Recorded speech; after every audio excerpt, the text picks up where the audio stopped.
Let's talk about managing virtual assistants, the fourth episode in hiring a virtual assistant series, so be sure to check them all out. What's up, mamas? I'm Rebecca, and you are watching the Reseller Mom Show. Thanks so much for joining me today. This channel is all about getting more done, making more money, and staying sane while raising kids and reselling online.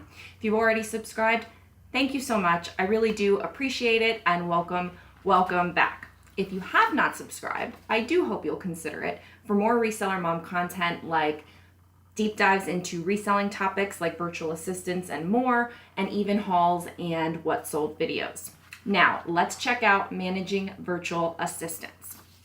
So, I've got my notes here, so please bear with me. Basically, I want to start with preparation, right? So when you have hired a virtual assistant, you should already know what they're going to do for you, but when you're managing them, there's a lot of moving parts, at least how I see it. And so a lot of this is going to be things that you can do in advance to prepare for managing a virtual assistant. And then as we get into, I think the third or fourth slide, that's where I'll start talking about kind of my exact workflow and what I do with my virtual assistants and how that all works. So let's start with, we've got training, workflow. Okay, so it's the second slide. Training, workflow, communication, culture, longevity, and termination. So with training, at least for me, when I first started working with virtual assistants, I was not confident. This was the first time that I'd really brought anybody into my business.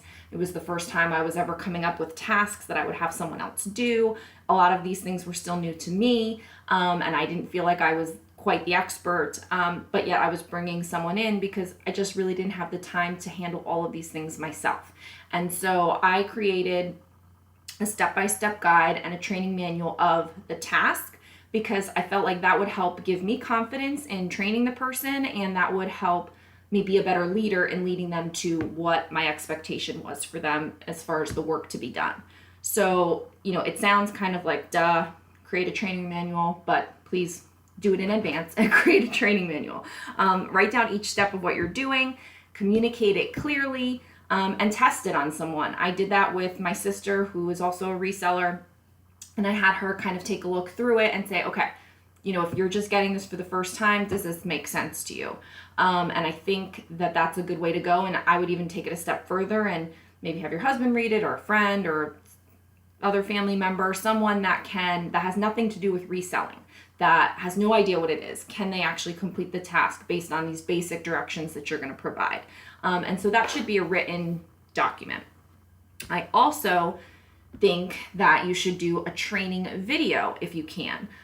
For me, it took me a while to figure out how to do this. I tested with a couple of screencast type things. Right now I use OBS, that's what I'm recording this on, and that's how I record my training videos for my virtual assistants.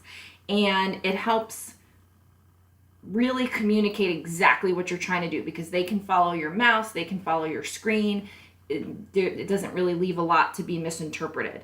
And they can see kind of the flow of steps. So for me, I'm actually hoping that I can put together some of my training videos. I'm going to review them and see if they're able to be given out right now. Otherwise, I'm going to put up some links for some training videos that I create. So if you don't have the time or the ability or the know-how to create a training video of your own, there's some basic ones that you may be able to use from me that you can help to train your virtual assistant. So you can also do a screen share. I'm not super tech savvy, so I did not do that. I don't know how to do that, but that's something that you can do. And then you can also do kind of screenshots with a voiceover, something like that, make it maybe like an iMovie or something. So everyone's technology skills are different, so I don't want to go too far into it. If you ever have questions, about what might work well, feel free to let me know and ask me in the comments below and I can get back with you. But for me, it was nice to be able to create the training video, send that link through Google Drive or whatever,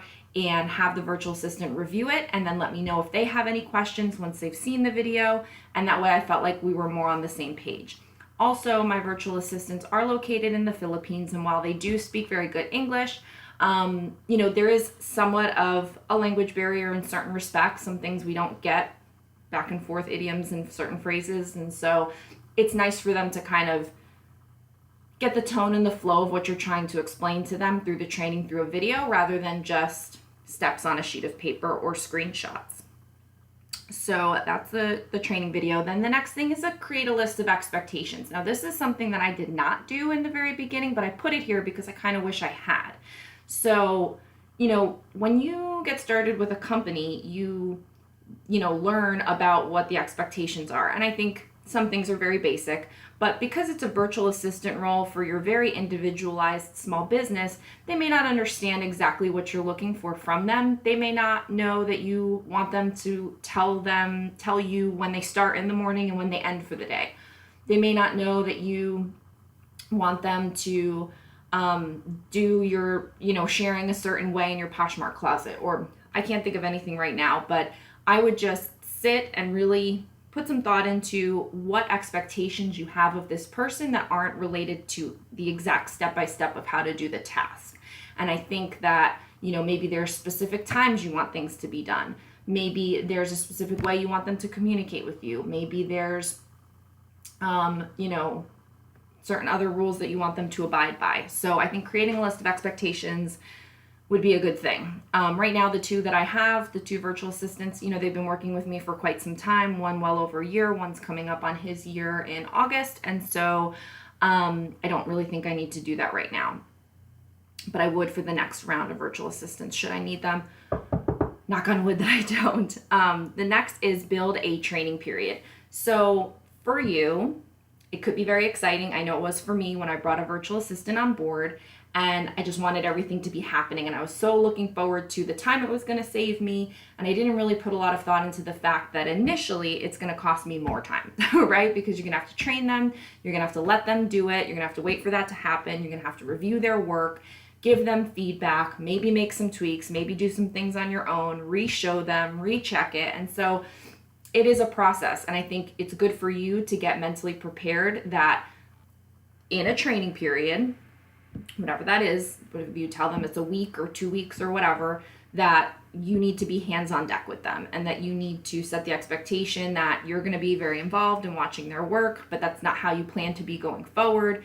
And that you are going to show them something, let them do it, review it, provide feedback, fix some things yourself, and then let the process happen again. That's what I did. That was really helpful for me up front to I didn't realize how much time it would take, but to just know that it is going to take some extra time when you're starting to get somebody on board and you're training them, and that it is going to take a lot extra of your time. But the more work you put in at that training period, the better it will be later on, and the more seamless your machine will be later on. Next is workflow. So I think this is probably the most important topic, and I'll probably spend the most time on this. So plan in advance. How are the exact steps are going to go before you make your training document, or as you're making your training document, before you even hire this person. You should have an understanding of how it's going to work. I'm going to tell you that at 9 o'clock, I'll give you my example for mine. So I'm going to tell my virtual assistant that at 7 a.m. Eastern time, I expect them to share my entire closet on Poshmark. They start with the kids section and go from bottom to top. Then they go to the men's section and they go from bottom to top. And then they go to the women's section and they go from bottom to top. And that puts my whole closet in the order that I like it, which is women, men, kids. And any signs that I have would go at the top, like my welcome to my closet, or if I'm running a sale, or if I'm on vacation or something like that, all those signs go at the top. So I would plan out in advance exactly those steps of what they need to do, but then I would also plan for them what time it's going to be, how are they going to tell me that they've completed the task, how are they going to tell me that they've started the task, how are we going to communicate back and forth, when are we going to communicate back and forth. Like, you should, before you have this person in place, already kind of know exactly how you're going to handle the task with them. And sharing is probably the easiest, and that's why I started with that. So, for that, the workflow is very easy, and now it's a fine-tuned machine. And I've gone back and forth on different times and the amount of times that I share, and I'll do a separate video on like the exact sharing strategies that I have. I think that would be a nice topic to do. But as far as working with the virtual assistant, my main virtual assistant shares at 7 a.m. Eastern time, and then my other one, who just does sharing, he does it at 9:30 p.m. And those are both full closet shares. And then at 2 p.m. Eastern, he does just the women's. And so that kind of loops into the party as well that usually is going on at 3 o'clock. So at 7 a.m., she will Facebook message me that she's starting sharing. And that way I know if I'm doing anything in there, sharing is starting. And so obviously if you want to keep your order, you don't want to mess it up. So I get out of it by that point. Usually I'm getting Gio ready for school or whatever. So I'm not doing anything at that point anyway. But she tells me that she's starting. She takes a starting screenshot of the screen that shows the shares so that I can see when she starts what my shares are at and when she ends what the shares are at, so that I can tell that if I have 1,800 items, there should be a difference of 1,800 shares in between the start and the end, so that I know that she did her work. And now I trust her. I see that it's happening. I don't probably really need her to do that anymore, but we're just in that habit. But in the very beginning when she started with me, and even the virtual assistant that I had before that, it was very important because I wanted to make sure that in a timely manner they were completing the entire closet share, and that indeed they were sharing the entire closet. And so you could tell that that happened through the shares. You can also tell in your item when it was last updated. And so even in the morning time for the evening one, usually I'm sleeping and I can check in the morning to see that it was updated X amount of hours ago, and that meant that he was sharing at the time that I told him to. So for sharing, you just want to build into place some checks and balances to make sure that they're doing the sharing that you want. And, again, you need to explain to them that, it goes from bottom to top, and whatever is the last thing that's shared is at the top. So if you have a certain order that you want to keep your closet, you want to get them familiar with that. And then just be able to check that, yes, indeed, they did do the sharing, and that, yes, indeed, it was at the time that you asked, and any other parameters that you have. For offers to likers and dropping prices, this was something that I had my virtual assistants help me with. I don't have them doing it for me right now. I'm kind of taking a break from it. It was getting to be a lot, and I didn't really feel like a lot of sales came for it after a while, because I was having the offers to likers basically done like every day, all the time at a certain time. And I don't know that it was worth it. So for offers to likers, if you set up some parameters for them and train them on what those parameters are, they can complete that task for you very easily. So, for offers to likers, I told them if it was over $50 and there was a like on it, you could send the offer to liker for free shipping. If it was $50 or less, you could offer the discount when a like came in, and then just include the discounted shipping. And so they would manage the news feed and watch the news feed, and as likes came in, they opened that up, did an offer to likers based on the criteria that I set, and sent those offers out. And I could see that those offers were being sent, and I could see any activity after it. So offer to likers is pretty easy to do. There was a period where like every Thursday evening I was having my virtual assistant drop prices for certain items. And so I would give her like a criteria. I would say anything that's over $15 and under $50, go ahead and drop it by 10% on Thursday night or something like that. And so every 2 weeks she would do that for me. So as long as you're providing criteria that they can follow, those are two really easy tasks that they can help you with. And it's something that can be set up on a regular basis. So I would give them my expectations in the beginning and then tell them the time frame, and then they would complete the task. For listing, and so this is a big one, there's a couple things in play here, because I try to get as much done as I can. And so I do some items where I buy the items, I prep the items, I measure the items, I photograph the items, I pack up the items, I list the items on Poshmark myself based on the work that I've done, and then my virtual assistant cross posts those items to, I put them in Poshmark, she cross posts them to eBay, and now she's cross posting them also to Mercari. So that's one workflow. And so basically when I put it into Poshmark based on, the pictures that I took and the notes that I made for the measurements, she's basically just copying and pasting and using the information that's already in the Poshmark listing to do a cross post to eBay. And so that's more or less, and she makes it into a draft. So that's more or less pretty straightforward, because all the information I'm putting there in Poshmark, and then she's just extrapolating that into some of the extra drop downs and fields into eBay. So that's kind of a more manageable workflow. But I also have a local person that helps me take photographs and measure and pack up the items. And so she does right now about 70 a week. And so I give her the items. She does the prep. She does the measuring. She fills out a listing form. She takes photos of the item and takes photos of the listing form, which would have all the keywords, all the specifics, all the measurements. And then those pictures go into Google Photos. We take that folder and we send it to the virtual assistant. And so she'll open up the folder and see all the photos, and then she'll see a photo of the listing form that corresponds to that item. And she will use that information to list it on Poshmark completely new, then cross-post it to eBay, and then also then cross-post it to Mercari. So I kind of have two different workflows going, and that's, that's not all the nitty gritty, but that's the general gist of it. And I do want to do a video coming up on my listing form, because I have had an evolution of the listing form. Again, it's one of those things that's very individual to you and how you do your business, but I think in general I can be helpful with some key points about the listing form that I use and kind of where I started and where I ended up. So keep tuned for that in the future. So that's the workflow for the listing. For administrative tasks, my virtual assistant helps me with a lot of spreadsheets.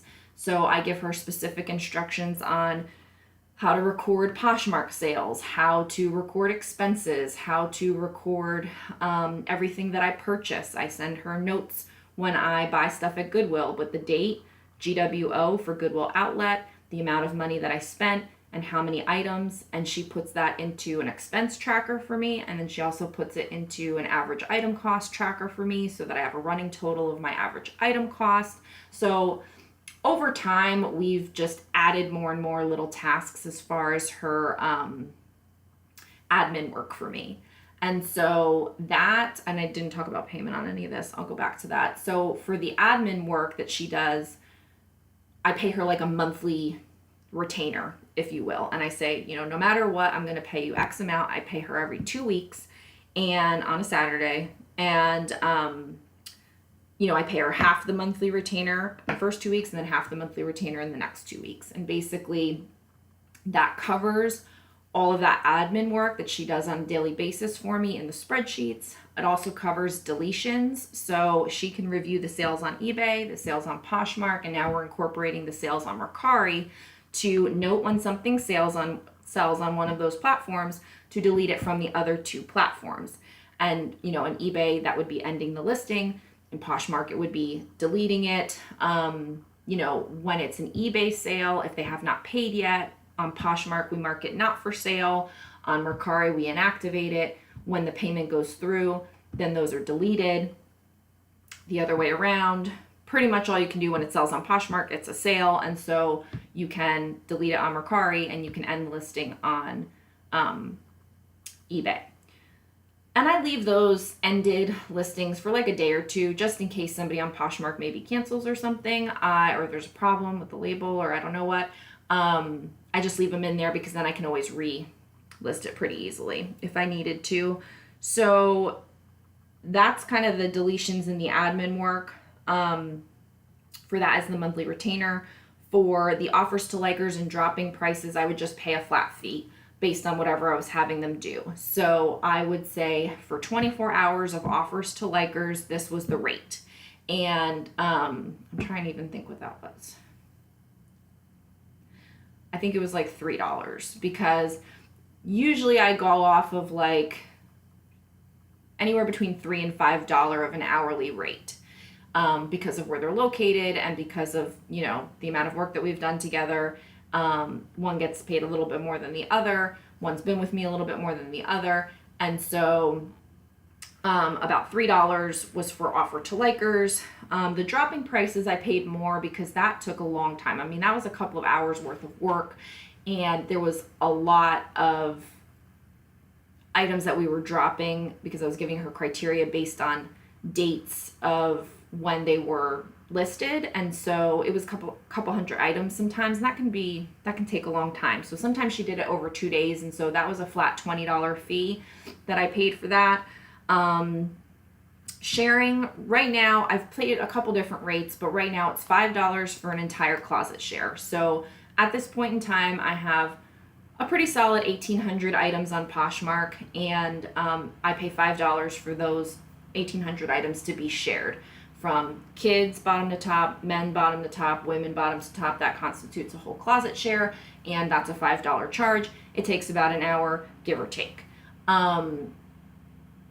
I also paid that when I had less, and I've also paid that when I've had more. So for right now, that seems to be a good amount for the two that I'm working with. In the future, I might give it some thought. But for just the women's share, I do $3. And so obviously that's the most of my closet, but it's obviously not the whole closet. So that's why it's $3 and not $5. And for listings, I pay, let's see, it just recently changed. So for listings, I pay 75 cents for listing on Poshmark and eBay, for like a brand new listing that goes on both. For cross-posting from Poshmark to eBay, I do 50 cents because I kind of think of it like 25 cents for Poshmark and 50 cents for eBay. 50 cents because eBay is more involved with the listing. There's a lot more fields to deal with. Pictures can sometimes be a pain in the neck, and with Poshmark, 25 cents because it's just a lot easier to manage. Now, we've just recently added Mercari in, and we're kind of on a probationary rate right now, so I'm not going to share that. It is a little bit more than Poshmark, a little less than eBay, and we're kind of testing it out to see, so I'm not going to share that. Then the next one is communication. So the format that I use for communication is Facebook Messenger. Now, I hire my virtual assistants through Upwork.com, and they do have a messaging tool that you can use. Personally, I don't like it, and because I'm just busy with the kiddo and all of that, I find that I don't get on the laptop very much. Everything is done from my phone. Facebook Messenger makes a ding, and so it's just a lot easier for me to see the notification, see the bubble there, hear the ding, and just know that they're trying to reach me, and it's easy. So you can send pictures back and forth and links and everything, and I use Facebook Messenger. So that does entail me being friends with them on Facebook, and then we have access to each other on Facebook Messenger. That's one of the first things that I do when I kind of get them onboarded, is I give them a list of directions of what to do to kind of get set up, and friending me and Facebook Messengering me is one of those things, so that we have a thread that's open. I will say sometimes it's difficult because you have to scroll up if you're kind of missing messages, but recently we've instituted reacting to each individual message with a thumbs up or a happy face or something, so that I know that she's seen some of the messages that I send, because I'll send a bunch of messages. She may be sleeping. We're on opposite schedules. She sends me some messages. I may be sleeping. So it's nice to be able to react to those individual messages and know that the other person saw it, and so therefore you should be on the same page. So you can do whatever works for you as far as communicating. Frequency, I think you should set an expectation about that in your list of expectations that you give up front. Do you want to hear from them when they start the task and when they end the task? Do you not want to hear from them for days because you don't want to deal with it? What is the relationship going to look like? I think you should give it some thought. I communicate with my main virtual assistant that does so many things for me every day, sometimes more or less. Sometimes I'm super busy and I don't have a lot of extra things to discuss with her, and she just does her normal stuff, and so we don't have a lot of back and forth. And then other days when we're maybe starting a new task or doing things a different way, or there's just a lot of fires to deal with, we communicate back and forth throughout the day. Right now we're working on, setting up new processes to integrate Mercari into the mix on a regular basis. So there's a lot of back and forth right now. Whereas last week, we say hi in the morning and bye at night, and that's about it. So we don't really have a lot of communication. Her brother is the other virtual assistant that works for me, and he just does some sharing for me, so it's not as involved of a task. Once he knows how to do it, he just does it. He lets me know when he starts, he lets me know when he ends. Sometimes I respond, sometimes I don't. it's usually when I'm sleeping, and so it's very easy peasy. So I don't have a lot of communication back and forth with him unless I'm telling him it's payday or I have to move payday because I'm on vacation or, various odd things. So it's nice to kind of have, and that's why I did like the machine. It's nice to finally now have some people that I can count on where they're kind of set. And if I didn't have a whole lot of time to devote to deal with them, I know that they can just continue their work without me. And that's the beauty of bringing people into your business. It's a lot of front end work, and it's a lot of thought about, thinking about the operations and the admin in the beginning. And it does take some cultivation of a relationship, but once you do, it feels really good to kind of have that freedom a little bit. I'll talk about that more in the end. But the next is time of day. So just really making note of, are you on the same time zone? Or are you not? My guys are in the Philippines. And so most of the time we're exact opposite time frame. So if it's 12 a.m. here, it's 12 p.m. there. When we do daylight savings time, we figured out, because we were having why are you doing this now? It's an hour off. It doesn't make sense. When there's daylight savings time here, and I forget which one, the one that we just had or the one in November, it throws it off for an hour. And so then they're not exactly 12 hours. But I keep in my phone the world clock. I always have the Philippines, set. So if I'm ever not sure, I can just check what time it is there. But that would go the same if you have a US based person and they're in California and you're in New Jersey, you're going to be off. So it's just important to kind of consider the time of day that things are happening and what makes sense. They should always be operating on your time zone, I believe. And that's why I have two that are doing my sharing, because otherwise I'd have basically someone working around the clock. If I had them sharing at all times, they would never get any sleep. So it's nice that I have two, because one kind of handle the daytime stuff and one can kind of handle the evening stuff. And that worked out even more when there was a time where I was having my closet shared 5 full times a day, because I wanted to test out and see if it really helped. And honestly, I didn't feel like 5 was the right number for me. That may change in the future, but I tried 5 for a while and then I pulled it back to just the 2.5. Tone, again, you may have a language barrier, you may not. All of them may speak more or less English and be more or less, fluent. And so if a lot of the communication that you have is over a Facebook Messenger or text or email or whatever, just be mindful of your tone, because I feel like, at least for me, things move kind of fast. I can get frustrated. It's always been a tone issue for me. I'm very much task-oriented person. I don't really take a lot of feelings into consideration. And so if stuff's going on and things are crazy and you're not doing a good job, I'm not going to ream you out, but I'm going to be very short with you. And so it's something I've had to really think about. And I would just encourage you, if you're not used to managing people, or if you have a tone issue like I do, to watch your tone. And accountability.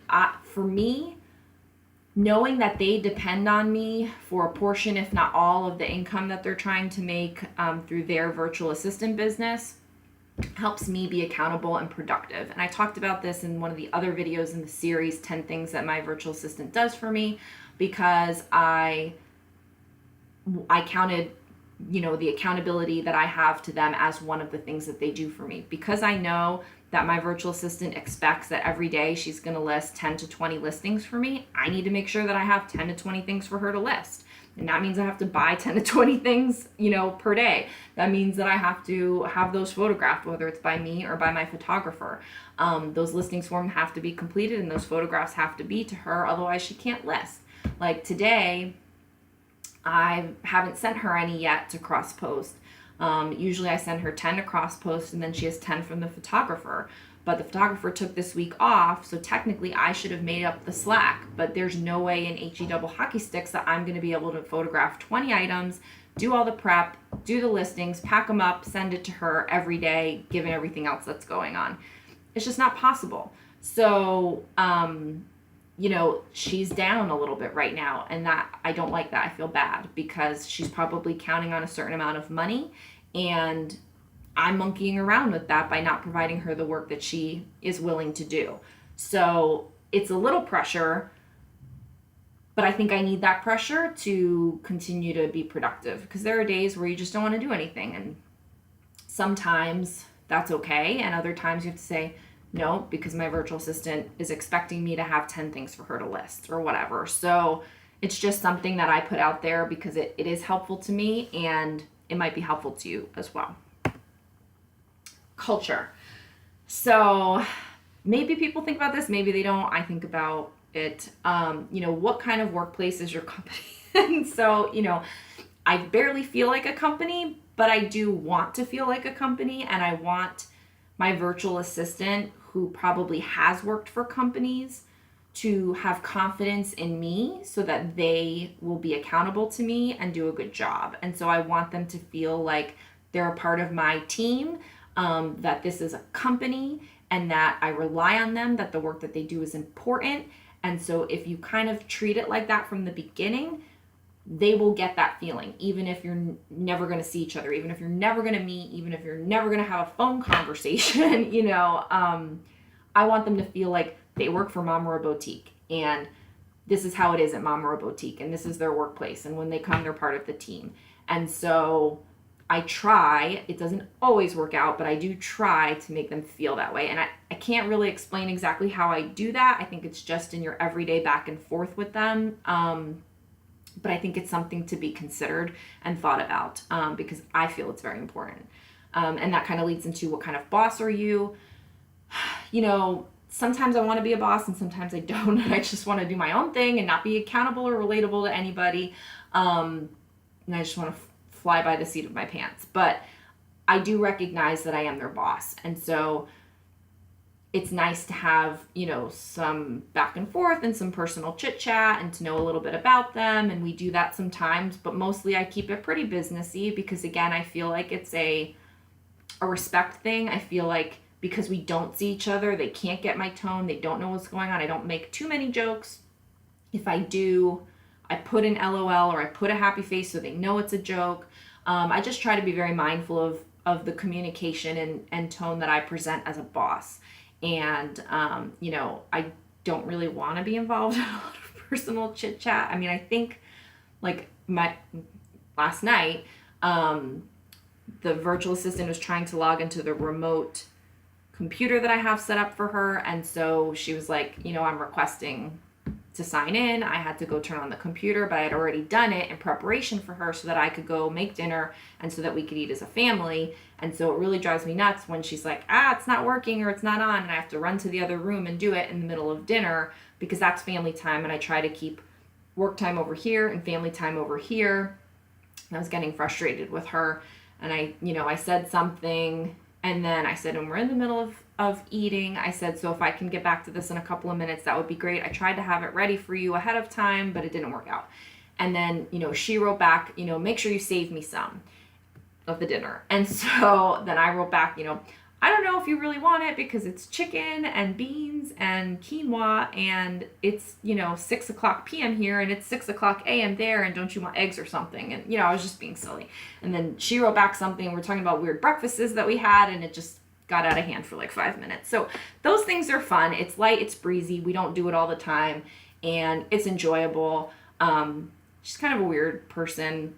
So from what I get from her, again, in this virtual relationship. So it is nice to have, you feel like you get to know them a little bit. The first VA I had, she was a college student, so I'd ask her about her classes and what she wanted to be when she grew up and stuff like that. So, I think it's nice to have a little level of familiarity, but I also think that they're doing a very important job for your business. They have access to your accounts, and, it's just good to kind of keep it very professional, because you never know if anyone is going to try to take advantage. I lucked out. I have 2 really great virtual assistants.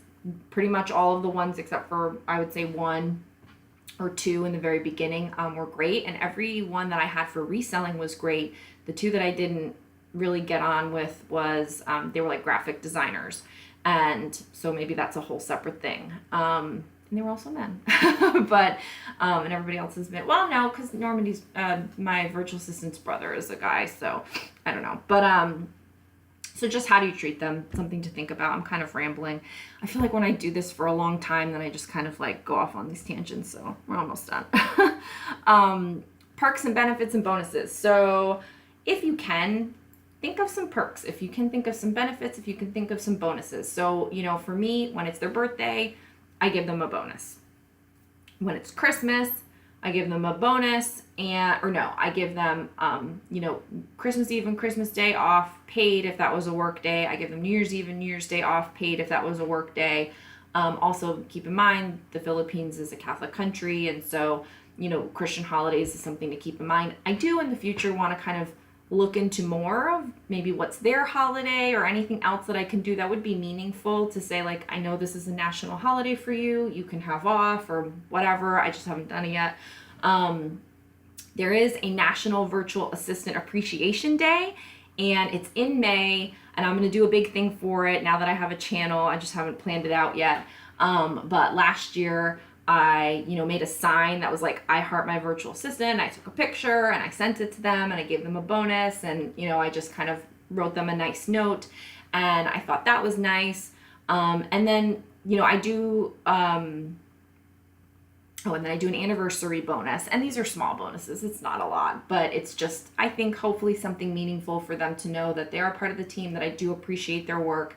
And, they've been with me for a while, so, now I'm coming up on my second year with one of them, coming up on the first year, full year with the other one, so I feel comfortable, and their family, so I feel comfortable that it's worth it to do these things, and that it's not like, oh, I got my Christmas bonus, I'm out of here. With them being in the Philippines, I wish I could be like, hey, you want to pick out something from my closet and I'll send it to you, but like, I can't even imagine how much that would cost. So I have not done that yet, but I do that with my local person, and so she's able to buy things from me at cost. I've given her some stuff too, so it's nice to be able to kind of provide some perks when you can.